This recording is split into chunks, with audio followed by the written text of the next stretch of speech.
Alléluia. Bonjour mes amis, que Dieu vous bénisse. J'aimerais vous parler aujourd'hui de la stabilité émotionnelle. La stabilité émotionnelle. Quand nous parlons des émotions,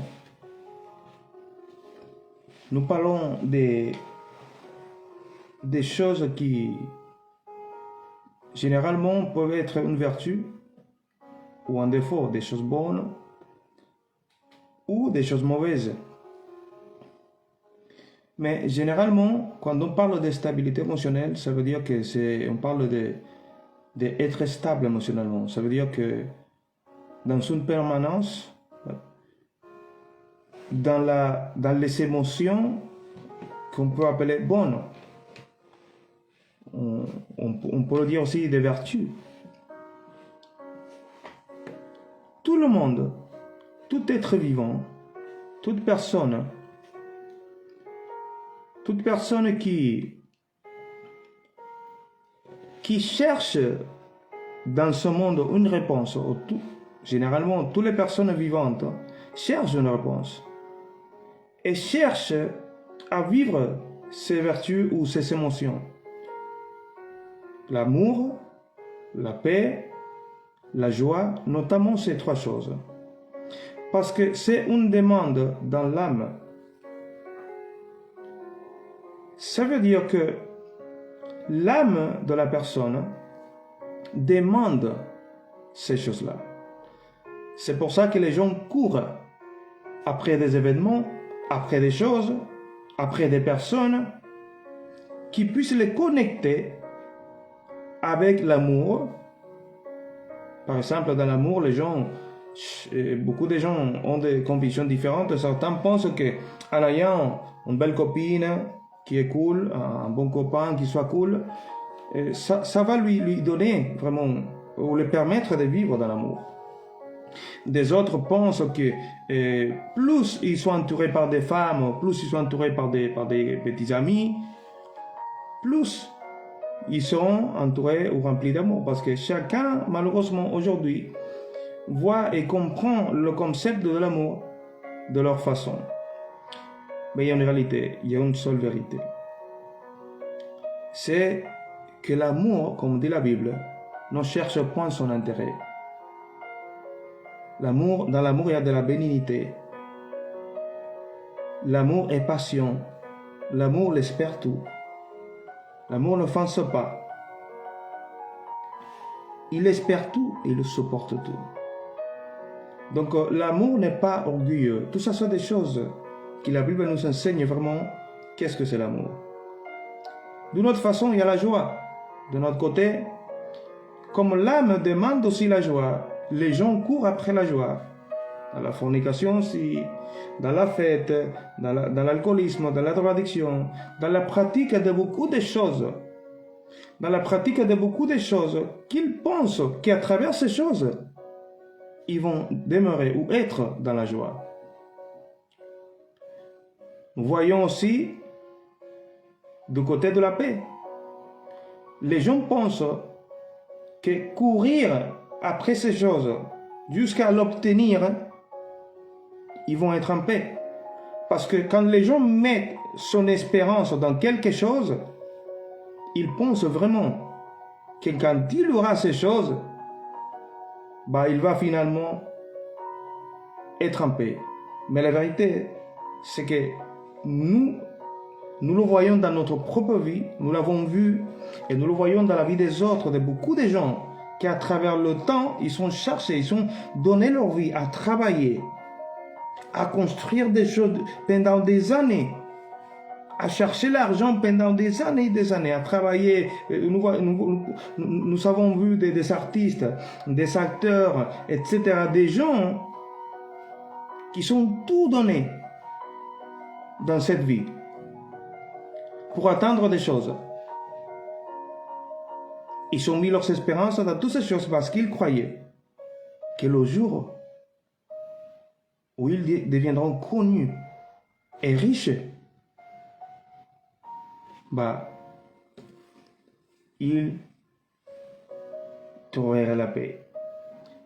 Mais le problème, messieurs, dames, mes amis, le problème est venu quand ils se sont vus entourés des gens,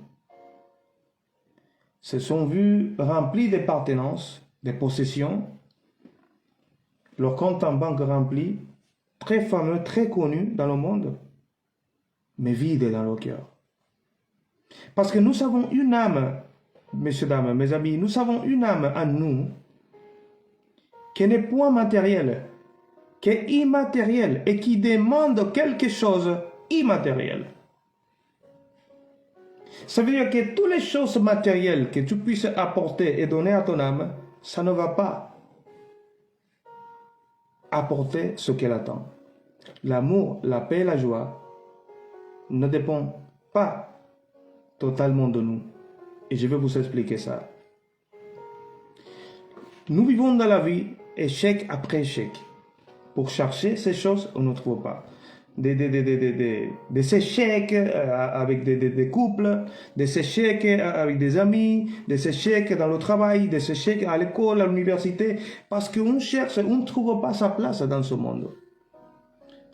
On cherche à trouver une place dans ce monde et on pense que le jour où on trouvera une place dans ce monde, soit à travers les études, le boulot, les amis, les copines, les copains, etc., on pense vraiment que ce jour-là, on sera joyeux, on sera heureux.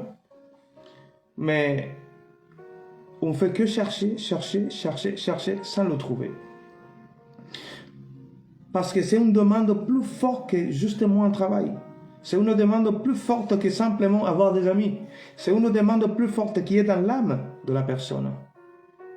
L'âme de la personne qui demande l'amour, qui demande la joie et qui demande paix.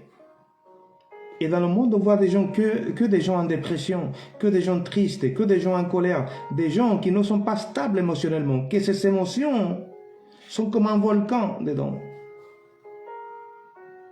Comme un volcan dedans, au point d'exploser. Parce que l'âme, mes amis, c'est plus que simplement rajouter des choses à la vie. Quand Dieu a créé l'homme, la Bible nous explique, dans le livre de la Genèse, chapitre 2, verset 7, que Dieu a soufflé dans le narine. Dieu a formé l'homme de la poussière de la terre, et ensuite il a soufflé dans ses narines. Et quand Dieu a soufflé dans les narines de l'homme, la Bible dit qu'à partir de ce moment-là, l'homme est devenu une âme vivante. Le mot hébreu qui apparaît dans le texte pour âme, c'est le mot nefesh. Et ce mot qui est traduit comme âme veut dire aussi être vivant. Mais ce même mot qui parle de l'être vivant, de l'essence de la vie de la personne, de l'homme, de l'être humain, ce même mot s'utilise pour parler des sentiments et des émotions. Et ces sentiments et ces émotions, au début de la création de l'homme, c'était ce que je vais vous lire maintenant. Écoutez ce que dit l'Épître aux Galates, chapitre 5, versets 22 et 23. Mais le fruit de l'esprit, c'est l'amour, la joie, la paix, la patience, la bonté, la bénignité, la fidélité, la douceur, la tempérance. Contre ces choses, il n'y a point de loi. Alléluia, béni soit le nom du Seigneur. Contre ces sentiments, contre ces émotions, il n'y a point de loi. Et tout ça, ça fait partie du fruit de l'esprit, de l'essence et le caractère de Dieu. Que c'est ce que l'homme avait au début de la création.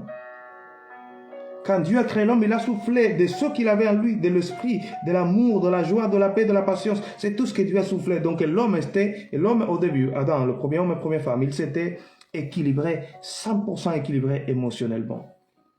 Alors le problème est venu quand l'homme a désobéi Dieu et il a péché. La Bible nous enseigne qu'au moment où l'homme a désobéi Dieu, le péché est rentré. Et avec le péché, toutes les conséquences.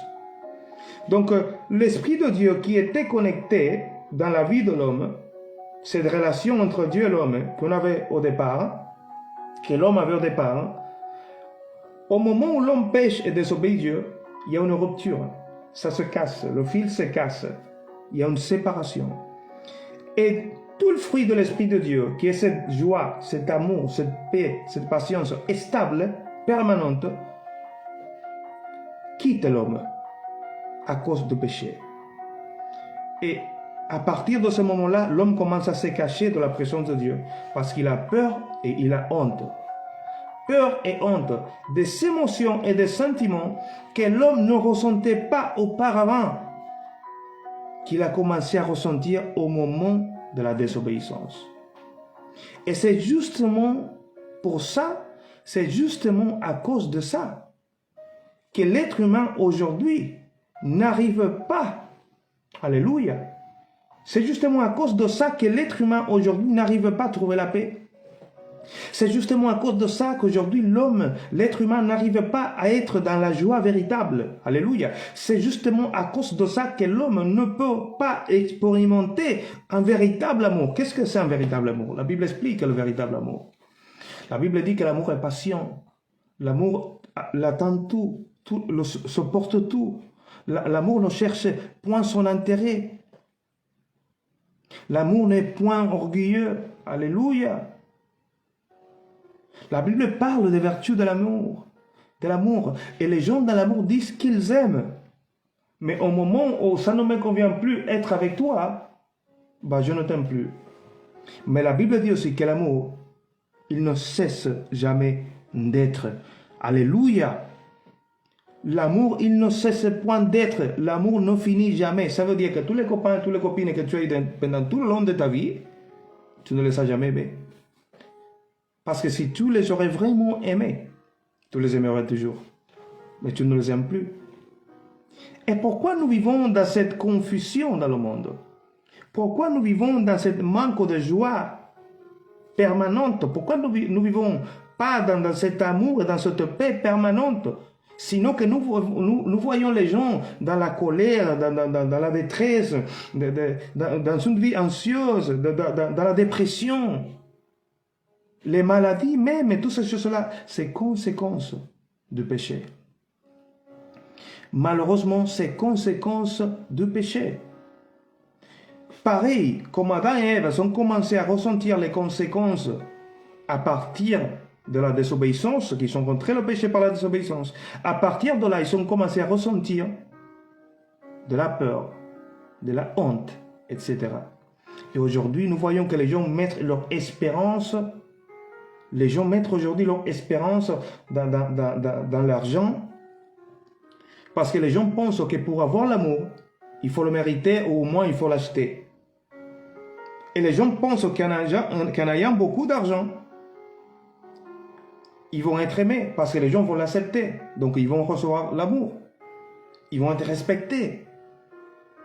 Et les gens pensent que en ayant à travers l'argent beaucoup de possessions, de voitures, de ceci, de cela, ils vont avoir certaines assurances dans leur vie.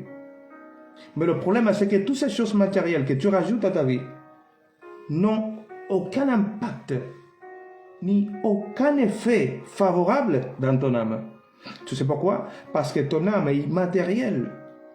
Et toutes ces choses sont des choses matérielles qui ne connectent pas avec l'âme. Sinon que ce sont des choses qui plaisent à la chair. Mais la chair ne peut pas se rassasier. La chair ne peut pas se rassasier. Elle demande toujours plus. Et l'âme, elle demandera aussi toujours, tant que l'âme n'aura pas reçu ce qu'elle a besoin pour être dans l'amour, dans la paix, dans la joie, elle sera toujours dans cette demande. Elle sera toujours dans cette demande. Et qu'est-ce qu'elle demande? Écoutez, le fruit de l'esprit, c'est l'amour, la joie, la paix, la patience. Ça veut dire que tout ce qu'on cherche dans les choses matérielles se trouve en Dieu. Et que toutes ces conséquences et la manque de toutes ces vertus dans notre vie, c'est l'absence de Dieu dans notre vie. Et aujourd'hui, Dieu fait un appel à ta vie. Parce que pour que toutes ces choses rentrent dans notre vie, nous avons besoin de repentance. Mais pourquoi je dois me repentir? Beaucoup de gens puissent demander. Pourquoi je dois me repentir? J'ai rien fait de mal. Il y a beaucoup de gens qui disent, j'ai rien fait de mal. Je fais de mal à personne. Mais la vérité, c'est qu'il y a le péché et la désobéissance. Et qu'est-ce que c'est le péché? Le péché, c'est la transgression contre la loi de Dieu. Et la loi de Dieu, est très, très, très, très claire. Donc, pour briser la loi de Dieu, pour désobéir Dieu, pour commettre un péché, il ne faut pas seulement passer à l'action, sinon juste l'intention du cœur va provoquer que tu pêches devant Dieu. Comment? C'est simple. Si tu es marié, parce que l'adultère, c'est péché, c'est un délit devant Dieu, l'adultère. Et si tu es marié, et si tu regardes quelqu'un d'autre qui n'est pas ton conjoint, et tu le désires dans ton cœur, tu as déjà commis un acte d'adultère devant Dieu, parce que tu as voulu le faire dans ton cœur. Et même pour les célibataires, la fornication, c'est un péché. Et devant Dieu, si tu regardes quelqu'un et tu le désires dans ton cœur, tu as déjà couché avec, tu as commis un acte de fornication. Donc imagine-toi toutes les quantités de fois qu'on peut pécher dans juste une seule journée.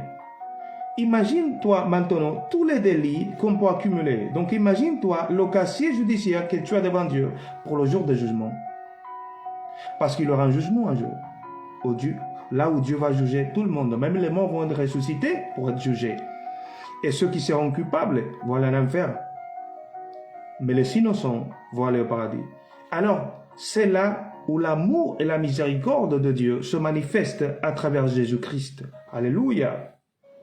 La Bible dit dans le livre de Jean, chapitre 3, verset 16, « Car Dieu a tant aimé le monde qu'il a donné son Fils unique afin quiconque croit en lui ne périsse point, mais qu'il ait la vie éternelle. » La Bible dit aussi dans le livre d'Actes, « Repentez-vous et convertissez-vous afin que vos péchés soient effacés et qu'ils viennent de la présence de Dieu de temps de rafraîchissement. » Ce rafraîchissement que ton âme en a besoin se trouve en Jésus-Christ à travers la repentance et la conversion à Jésus.